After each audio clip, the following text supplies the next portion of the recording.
Bienvenidos a Consejos de Mamá, Asuntos Financieros. Soy su presentadora Adriana Márquez, mamá, emprendedora, empresaria y fundadora de ACMM Consulting. Este podcast te enseñará las lecciones esenciales de educación financiera y responderá todas las preguntas que nunca pensaste hacer. La escuela no siempre te enseña lo que necesitas saber sobre el mundo financiero y con estos episodios entrarás a tu futuro sintiéndote preparado y confiado en tomar tus propias decisiones financieras. Les recuerdo que nos sigan en las redes y nos manden sugerencias en lo que desean escuchar.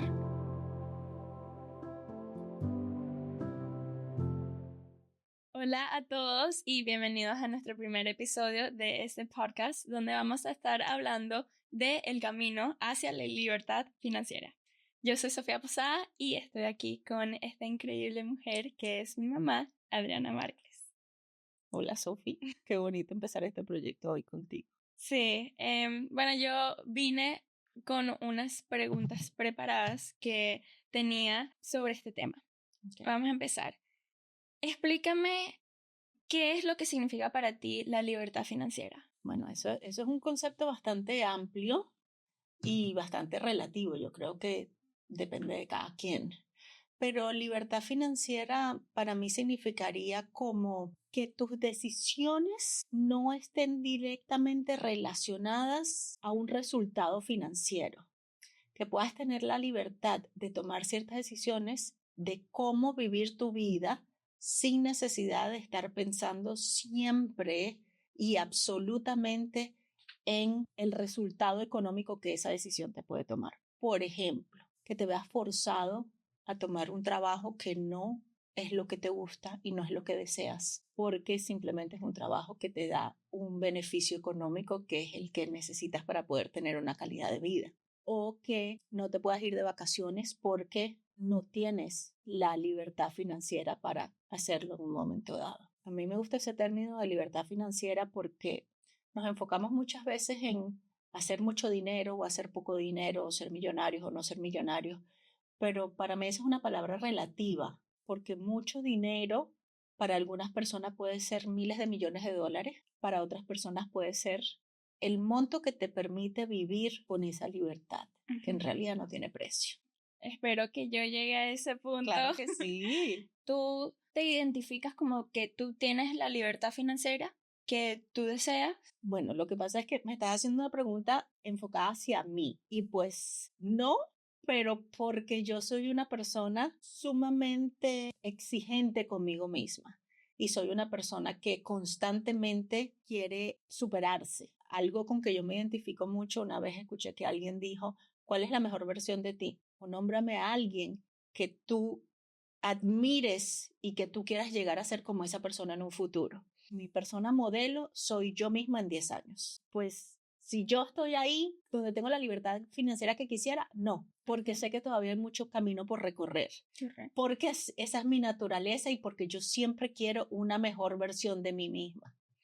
Pero que tengo una libertad financiera ahora sí, que tengo la capacidad de, gracias a Dios hemos construido una empresa donde tenemos una cartera de clientes increíbles y pues estamos en la posición de poder especializarnos en ciertos rubros para poder vender un mejor servicio.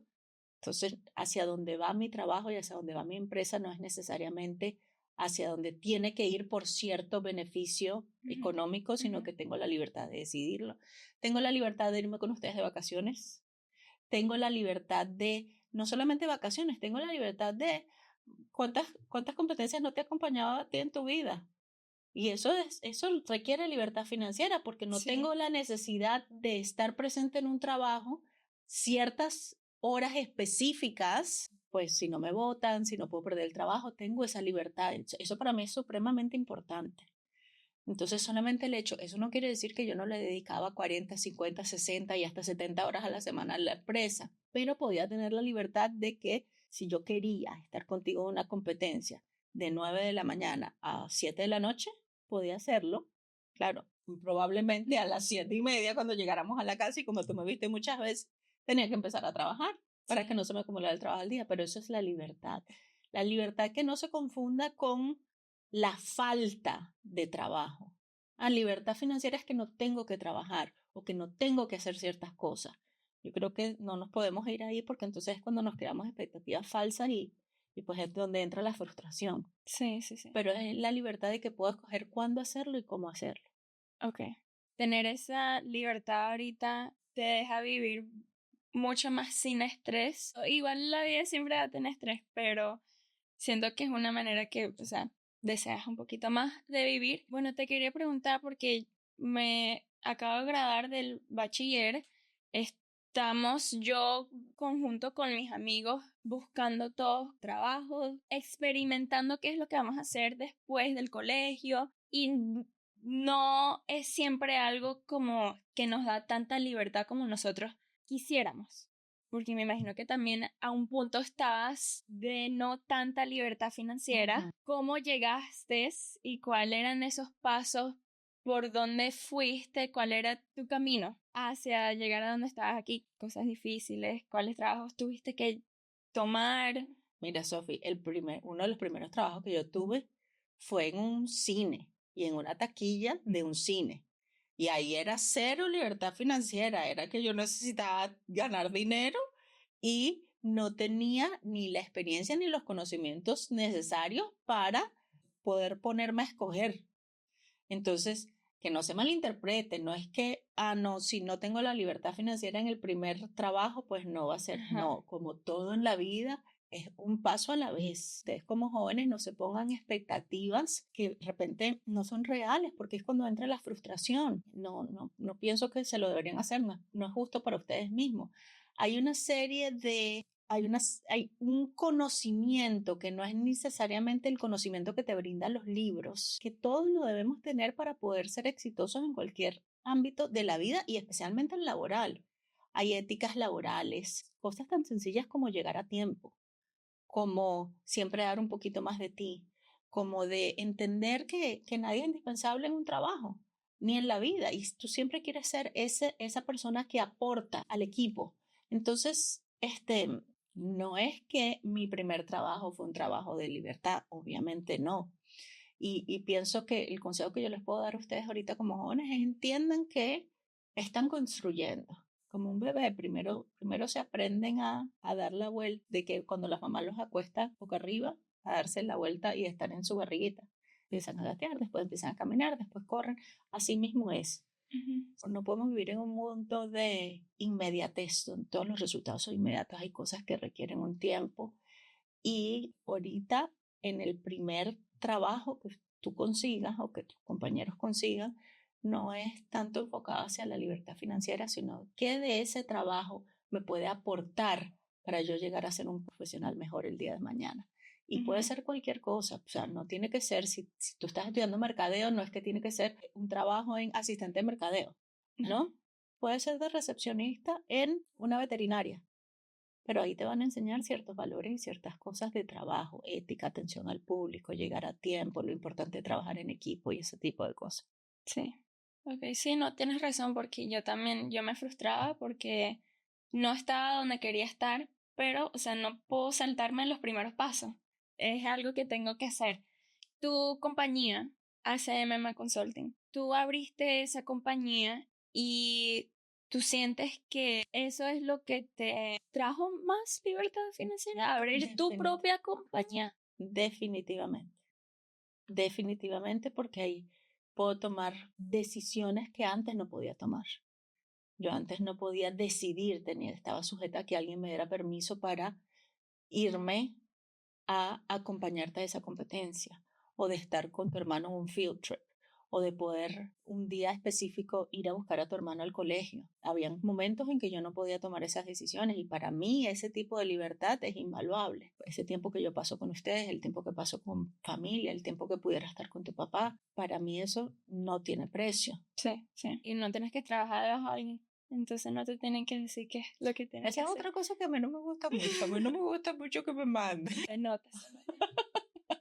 ACMM Consulting, sé que trabaja mucho con Business Consulting también.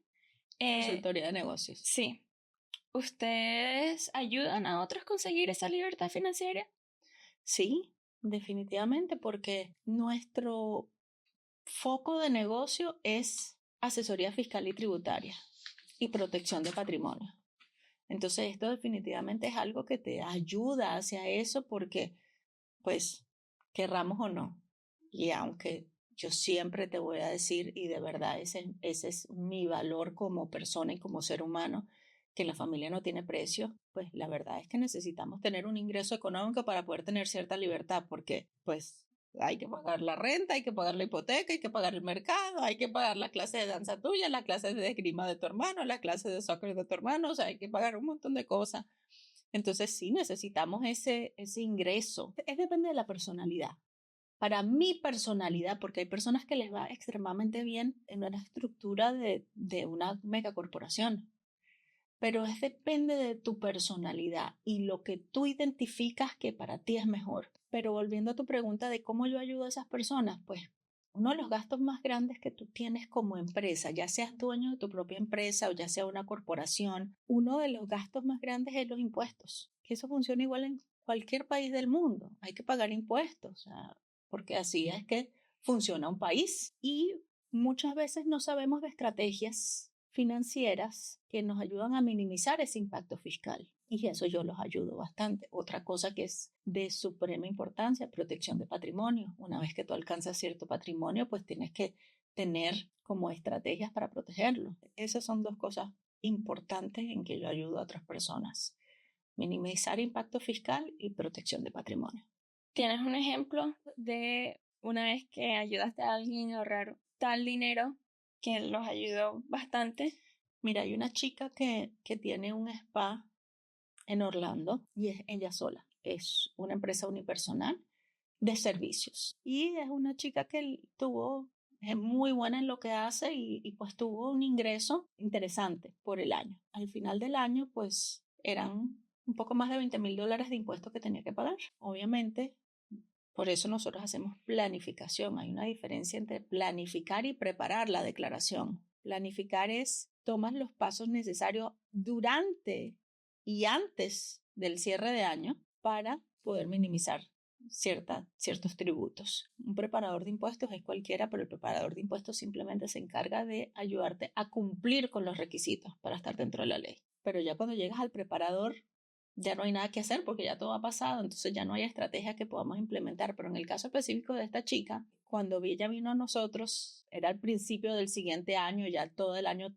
fiscal había pasado, del año calendario había pasado, pero cuando vimos esa cantidad, pues nos acercamos y le dijimos, mira, tú nos permites hacerte un estudio de tu estructura para ver qué podemos implementar, y se implementaron 2 o 3 cosas, reclasificación de empresa, las pusimos en una nómina, diferentes cosas, 2 o 3 estrategias, pero esa responsabilidad tributaria de $20,000 pasó a $8,000 el año siguiente. Entonces el ahorro es de más del 50%. Entonces hay un diferencial de $12,000 en el flujo de caja que pues, es algo muy importante cuando eres una pequeña empresa. Sí. Porque esos $12,000 los puedes reinvertir en equipos, puedes contratar a otra persona, puedes crecer el negocio y ahí es donde uno va a esa libertad de que hablamos. Y estamos hablando de $12,000 en su caso, como hay otra empresa que factura $4,000,000 y también le hicimos un par de cambios y pasó de $90,000. Esa llegó a pagar aproximadamente $30,000. Pero son ahorros importantes. Sí, sí, sí. Pero estás hablando en términos muy grandes. O sea, si es que tienes una compañía, esos gastos te los puedes ahorrar bastante. En términos de personas como yo, ¿qué es lo que yo puedo empezar a hacer antes? Porque yo todavía no tengo empresa, no tengo compañía, no soy dueña de nada. ¿Qué es lo que puedo hacer para quizás llegar a ese sitio? Mira, cuando empiezas a tener ingresos, una de las primeras cosas los primeros conceptos que deberíamos empezar a manejar es el ahorro. Porque este ahorro depende de cuál sea mi mentalidad, depende de cuál sea tu mentalidad, perdón. Este ahorro te puede ayudar a alcanzar otras metas en el futuro cercano. En mi caso, mi ahorro casi siempre es para crear un negocio, para invertir, para poder identificar un vehículo que eventualmente me traiga ingresos pasivos, ingresos que que es pues que yo tenga un apartamento que se renta y me da ingresos sin yo tener que hacer mucho. Siempre hay que hacer algo, pero sin que hacer mucho. Invertir en algo, diversificar mis ingresos, invertir en alguna empresa que no sea la empresa donde yo trabajo en el día a día que me pueda dar ingresos. Pero en tu caso es, primero, aprender el concepto del ahorro. Es lo más importante. Que esto puede empezar hasta, bueno, cosa que yo les decía a ustedes siempre de niños, cuando les regalaban en el colegio, cuando les regalaban en los cumpleaños, disculpa, yo siempre les decía, lo que ustedes ahorren y lo pongan en su cuenta de ahorros, ¿qué les decía yo? Les doy la misma cantidad. ¿Qué quiere decir? Si a ti te acuerdas que yo te decía, si a ti te regalan $100 para tu cumpleaños y tú decides ahorrar 50, esos 50 que tú pongas en tu cuenta de ahorro, yo voy a poner otros 50. Eso era un poco para ese incentivo del ahorro. Y estrategias que podamos empezar a hacer desde que tenemos un salario y somos empleados en ese primer empleo que tengas, así sea de taquillera en un cine, como fue el mío, puedes empezar a tener planes de 401(k) si tu empresa te lo ofrece, que son planes de ahorro para vejez. Puedes hacer tipos de IRAs donde tú lo puedes abrir personalmente. Puedes simplemente ir a un banco y estos montos que tú ahorras no son tributables. En muchos casos no tienes que pagar el impuesto sobre eso o pagas el impuesto ahora y los intereses que ganas son libres de impuestos. ¿Cuál es la estrategia ahí? Que ahorita que tu ingreso es poco, estás en una tasa impositiva menor y te conviene ahorrar ahorita y pagar el impuesto ahorita, que esos intereses sean sin impuestos y ya cuando tengas 50 años que lo quieras sacar o más adelante que lo quieras sacar, que estás en una tasa impositiva más alta porque vas a ganar más, pues eso resultó que pagaste un impuesto menos por algo que podrías haber pagado más, ¿sí me explico? Hay diferentes planes de ahorro. Sí, muchísimas gracias, mamá, por darnos toda esta sabiduría tuya para poder ayudarnos en seguir en nuestro camino. Gracias a ti por este espacio y a nuestros oyentes. Sí. Gracias a todos por escuchar nuestro primer episodio de este podcast y pues sigan viéndonos y escuchándonos para saber más información en lo que hablemos en el futuro. Entonces, muchas gracias por todo. Chao.